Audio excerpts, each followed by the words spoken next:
ماضی کی مشہور اداکارہ عابدہ بیگ نے اپنی مزاحیہ اداکاری سے شائقین ڈرامہ کے دلوں پر ایک عرصے تک راج کیا، تاہم اب وہ ہیپاٹائٹس اور معدے کے السر کے باعث نہ صرف نارمل زندگی گزارنے سے قاصر ہیں بلکہ کسم و پرسی کی حالت میں جی رہی ہیں۔ رپورٹ کر رہے ہیں لاہور سے محمد قربان۔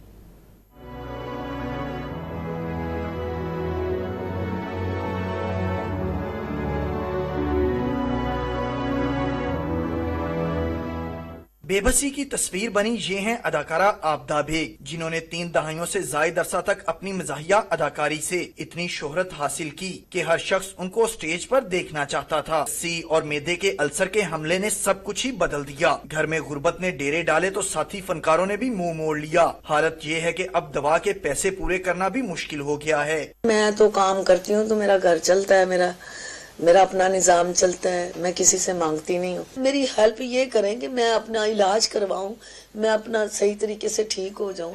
اپنوں نے تو بے وفائی کی ہی تھی، لیکن سرکار نے بھی پلٹ کر خبر نہ لی۔ ہمارے ملک میں سینئر فنکار کی کوئی قدر نہیں ہے۔ یہاں نہ گورنمنٹ کی طرف سے نہ ہماری فیلڈ کی طرف سے، یہاں سینئر فنکار کو تو بالکل ایسے کر دیا جاتا ہے جیسے ایک گلی کا بھیکاری۔ عابدہ بیگ نے مزاحیہ اداکاری میں بڑا نام کمایا، تاہم ہیپاٹائٹس اور معدے کے السر نے ان کی زندگی اجیرن بنا دی ہے، مگر وہ پر امید ہے کہ اگر ان کا علاج معالجہ ہو جائے تو وہ ایک بار پھر مداحوں کے بیچ ہوں گی۔ کیمرہ مین ذیشان حیدر کے ساتھ محمد قربان، ڈان نیوز، لاہور۔